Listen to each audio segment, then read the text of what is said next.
கர்த்தருடைய பரிசுத்த நாமத்துக்கு மகிமை உண்டாவதாக. நான் இன்னைக்கு ஒரு விஷயத்தை பற்றி பேச போகிறேன். ஆண்டவர் ஒரு வார்த்தையை கொடுக்கிறார் அப்படின்னா ஆண்டவர் அதை நிறைவேற்றுவார். இந்த உலகத்தில் பார்த்திங்கன்னா தேவனாகிய கர்த்தரை தவிர மற்றவங்க எல்லாமே பாவிகள் தான் எனக்கு தெரிஞ்சு. ஹோலி ஸ்பிரிட், அவருடைய ஸ்பிரிட் மட்டும்தான் 200% மேலே, 200% கூட சொல்ல முடியாது. இட்டர்னல் காட், அவருடைய ஸ்பிரிட் வெரி பியூர் ஸ்பிரிட். அதனால தான் ஹோலி ஸ்பிரிட்னு சொல்கிறோம். Human being becomes holy when they seek God. Hallelujah. அப்போது நமக்கு ஆவியானவர் தேவைப்படுகிறார் நம்ம பரிசுத்தமான வாழ்க்கையை வாழ்வதற்கு. பாருங்க, ஜான் ஜெபராஜ் அப்படிங்கிற ஒரு ஊழியர் கைது செய்யப்பட்டார் அப்படின்னு தெரிஞ்ச அடுத்த நிமிஷமே என் கண்ணில் கண்ணீர் வந்தது. எனக்கு அவரை பேசிக்காகவே கைது செய்யப்படுறதுக்கு முன்னாடி வரைக்கும் எனக்கு பிடிக்காது இந்த சென்ஸ். ஸ்டார்டிங்கில் நல்ல மெலோடி சாங்ஸ் அப்படிலாம் இருந்துச்சு, அதெல்லாம் ஓகே.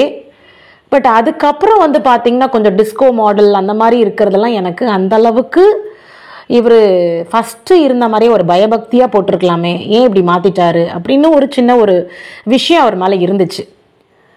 ஆனாலும் அவர் எழுதுகிற பாட்டு யாருக்காக எழுதுகிறாருன்னா இயேசு கிறிஸ்துக்காக தான். அவருடைய நாமத்தை உச்சரித்து தான் அவர் பாடலை எழுதுகிறார். அதனால அவர் ஒரு ஊழியக்காரர், தேவனுடைய ஊழியக்காரர். இந்த பாடல்களை கேட்கிற பிள்ளைகள் எபினேசரே அப்படின்னு கேட்கும்பொழுது அவருடைய பெயர், இயேசுவுடைய பெயர் எபினேசர் அப்படிங்கிற நாமம். அந்த நாமத்தை உச்சரிக்கும் பொழுது ஆவியானவர் நம்மோடு கூட இடைப்படுகிறார்.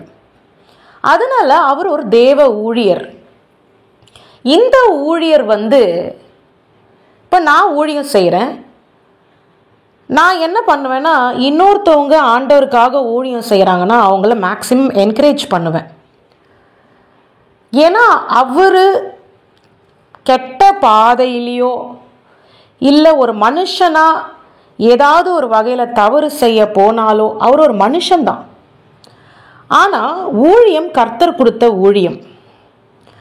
அந்த ஊழியம் எந்த ஒரு காரணத்துக்காகவும் நின்று விடக்கூடாது. அப்போ இந்த மாதிரி ஒரு போக்சோ இதில் மாட்டிக்கிட்டாரு அப்படின்னு கைது செய்யப்பட்டார்னா அடுத்த ஒரு நிமிஷமே எனக்கு கண்ணீர் வந்தது. வை? பிகாஸ் அவருடைய ஊழியம் என்ன ஆகுமோ, அது நின்று விடுமோ அப்படின்னு சொல்லி. ஆனாலும் அழைத்தவர் உண்மை உள்ளவர். ஆண்டவர் அந்த சின்ன பிள்ளைங்களுடைய விஷயத்தில் பாஸ்டர் ஜான் ஜெபராஜ் எந்த ஒரு தவறுமே செய்யவில்லை என்று சொல்லி கைது செய்யப்பட்ட நான் அந்த நியூஸ் பார்த்த உடனே ஆண்டவர் எனக்கு இது போல் வார்த்தைகளை கொடுத்து எந்த தவறும் செய்யலைன்னு சொல்லி கொடுத்து நான் அதை குறித்து நான் யூடியூப்பில் நான் போட்டேன். இந்த மாதிரி ஆண்டவர் சொல்லியிருக்கிறாரு, கண்டிப்பாக நிச்சயமாக கூட்டிகிட்டு வருவார் ஆண்டவர்னு. இப்போ நான் இந்த ஒரு ரெக்கார்டிங்க்கு அப்புறம் அவர் பேசின ஒரு ஷார்ட் நான் பார்த்தேன் நேற்று தினத்தில்.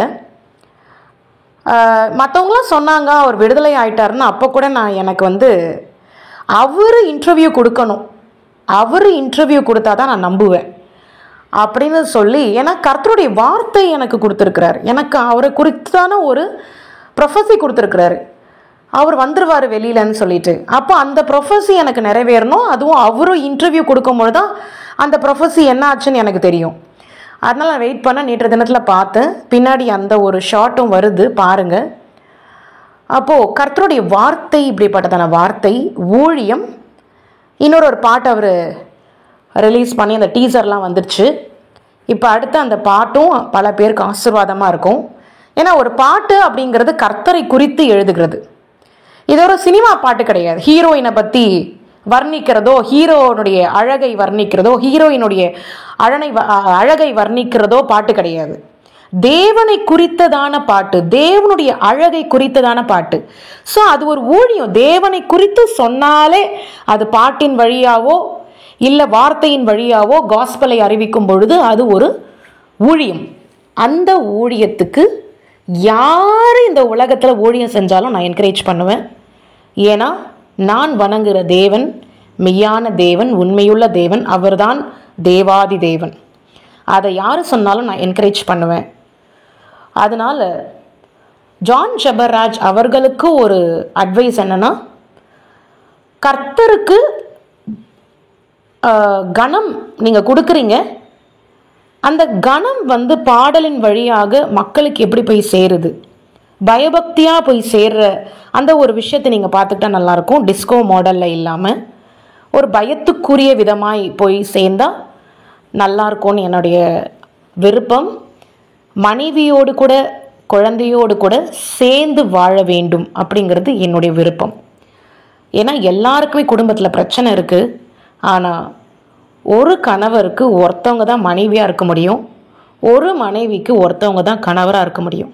ஸோ அதனால் அந்த ஒரு விஷயத்தை உங்கள் மனைவியோடு கூட சேர்ந்து வாழ்ந்து கர்த்தருக்கு சாட்சியான வாழ்க்கையை நீங்கள் வாழும் பொழுது இன்னும் உங்களுடைய மினிஸ்ட்ரி பெரிய லெவலில் போகும். அப்படிங்கிறது இது ஒரு ப்ரொஃபஸியாக நீங்கள் எடுத்துக்கலாம்.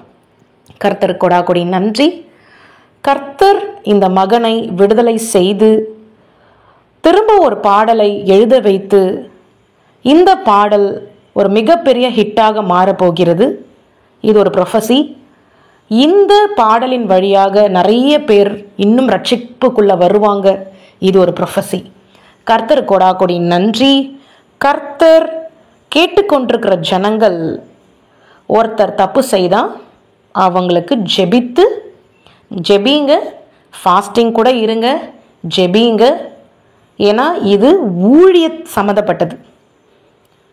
அதனால் அவங்க விழுந்து போயிடணும், இன்னும் மாட்டிக்கணும் அப்படின்னு நினைக்காம கர்த்தர் கொடுத்த ஊழியம் திரும்ப அந்த மகன் திருந்தி ஊழியத்தை ஸ்டார்ட் பண்ணணும் அப்படிங்கிற மாதிரியெல்லாம் ஒரு சாதாரண மனிதர்கள் நம்பலாம், சாதாரண மனிதர்கள். அதனால தான் நான் முன்னாடியே சொல்லிட்டேன், ஹோலி ஸ்பிரிட் அவர் தான் ஹோலி, மற்றவங்கெல்லாம் ஜீரோ தான். அதனால் எந்த ஒரு மனிதனுக்காகவும் நீங்கள் ஜெபிங்க. நீங்கள் ஜெபிக்கிற பிள்ளைகளாய் நீங்கள் மாறும் பொழுது உங்களுடைய சிறையிருப்பை ஆண்டவர் மாற்றுவார். நீங்கள் பிறர்க்காக ஜெபிக்கும் பொழுது உங்களுடைய சிறையிருப்பை ஆண்டவர் மாற்றுவார். கர்த்தர் கொடாக்கொடி நன்றி. கர்த்தர் உங்களை ஆசிர்வதித்து பழகி பெருக செய்வார். பின்னாடி வருது அவர் பேசின அந்த ஷார்ட், நான் நேற்று தினத்தில் தான் பார்த்தேன்.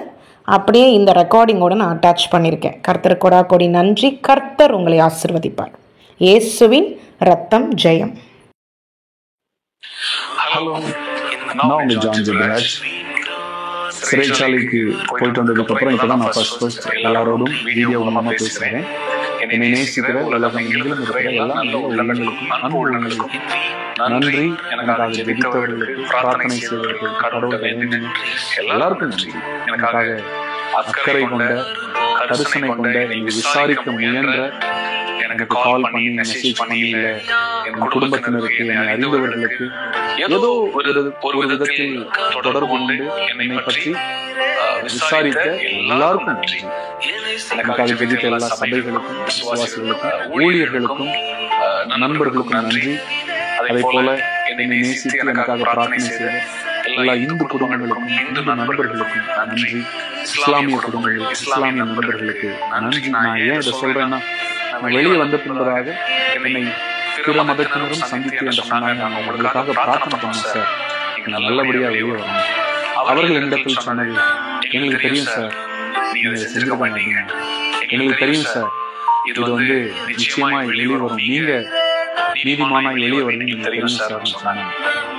ஸோ என்னை நம்பின, என்னை நேசிக்கிற எல்லாருக்கும் நன்றி.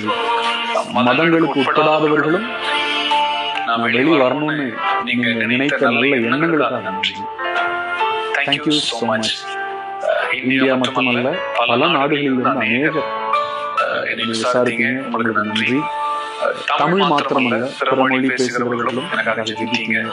people from Telangana, Andhra, Karnataka, Kerala, and North India, and every part of India, and all over the world, people who don't even know Tamil, because you are blessed by our ministries and our songs, you took time to inquire on us. Thank you so much. I am saved by the grace of God.